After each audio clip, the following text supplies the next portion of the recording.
Greetings. It's nice and warm here. It's in the afternoon in Southern California, but anyhow, just a quick mention of, or part two, I guess, from yesterday when I started talking about America and Bible prophecy.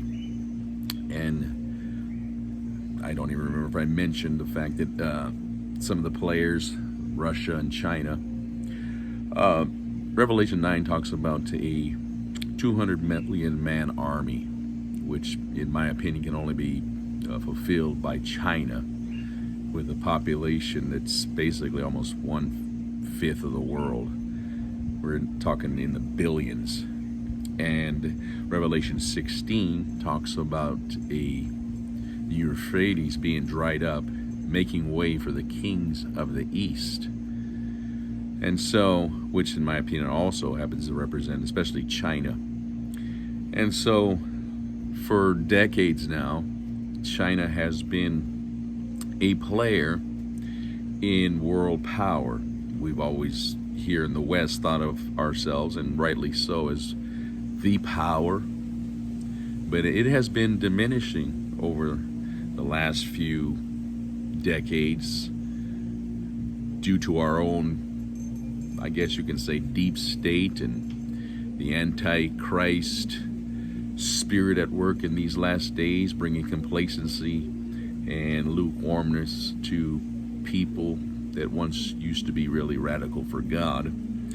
Not only that, but you have, the European powers making play and things like this. And so China, like I said, has been basically slowly working to usurp the West, the United States especially, as a world power, by doing things kind of below the surface. In the last several decades here in California, there's, even a question was posed to one of our senators. I won't mention her name, but her name is Dianne Feinstein. Her husband's been questioned about his dealings with China, and so not only her, but other politicians have made some good money selling out information, selling out portions of property. Matter of fact, the Long Beach port was basically given over to China and other ports in United States. And if you look at the globe, and this is information you could easily access on your own, that you could see then that for decades now they've been basically sticking out their tentacles, laying claim to other people's sovereign land through business opportunities, and basically trying to gain a foothold economically. And they've been very successful at doing this. They've been asserting themselves in Brazil lately. They have, believe it or not, have gained much control of the Panama Canal, which is not good for us as the United States. They have ports in our seaboard, both on the East Coast and on the West Coast, and basically putting a clamp, not only in the United States, but globally. This is, like I said, free information. If all you have to do is Google a search and find out, how many ports China has around the world, and you will see that it's escalating on a continual basis. And so, like I says, America is probably going to decay from within because of the morality issue, because of the complacency, because they aren't a godly nation like they once were. Yes, there's still some strong believers in America, some good Christians, amen. But I think I believe the rapture is going to basically decimate the United States, and so I don't see them as a player in the last days scenario concerning the book of Revelation especially. And so one thought that an article I came across, which I was able to snag because you have to subscribe to this particular magazine. It's called Foreign Policy Magazine. So about a week and a half ago, maybe 2 weeks ago, I got this article, so I uploaded it into my iPad real quick so I didn't lose it. And so I'm going to kind of briefly read through some of this stuff. And so it's talking about the coronavirus and how it could upend the Trump-China deal.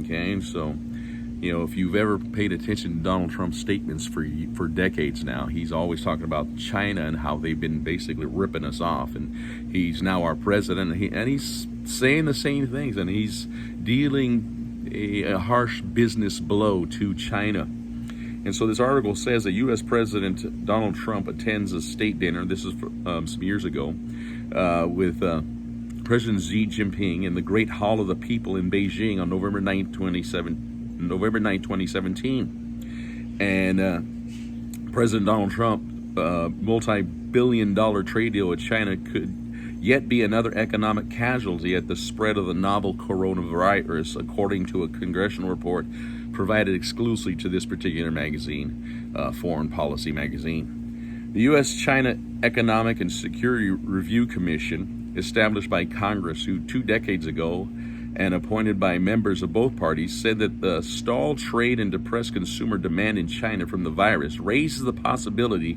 that implementation could be disputed, upending Trump's efforts to end a 2-year trade war with Beijing that began in 2018. Trump's administration officials in Beijing have insisted that the so-called Phase 1 of the deal, which calls on China to buy $200 billion worth of U.S. energy and agricultural products, is set to move ahead as planned, even as the president himself took shots at Beijing from the White House podium over a couple of weeks ago, as the spread of the virus has now killed more than 40,000 Americans. It's probably changed since then. Yet China could invoke a clause in the agreement that allows for a fresh trade consultation between the two countries in the event that a natural disaster or other unforeseeable event postpones the ability of either party to verify that the clauses are being met, according to the Commission report, a copy of which was obtained by this particular magazine, Foreign Policy.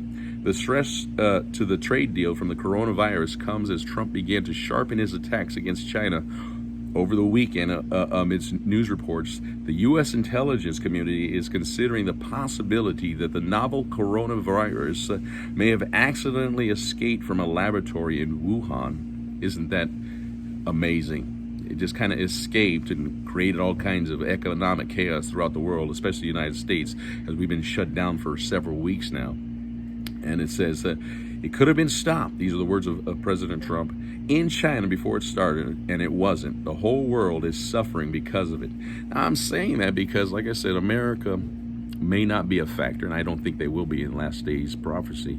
But you can see the hand of China, and I mentioned how communism is, and they want to put a stranglehold.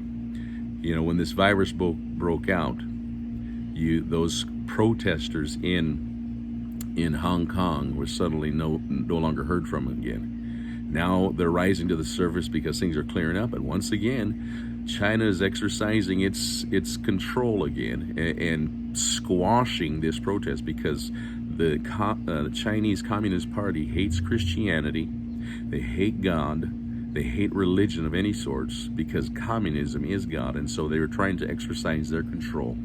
And this is something they're going to continue to do into the last days. And so I want you to think about these things because, what America needs is what I'm praying for in light of, the urgency of the hour is revival. And I'm praying that God would give us a measure of revival, a great season of harvest in our own United States and throughout the globe.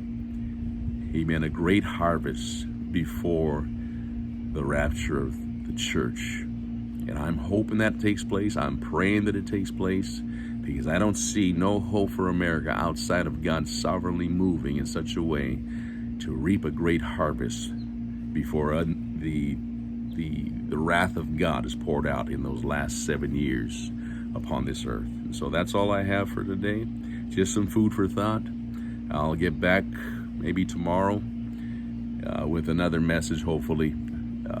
Lord bless you.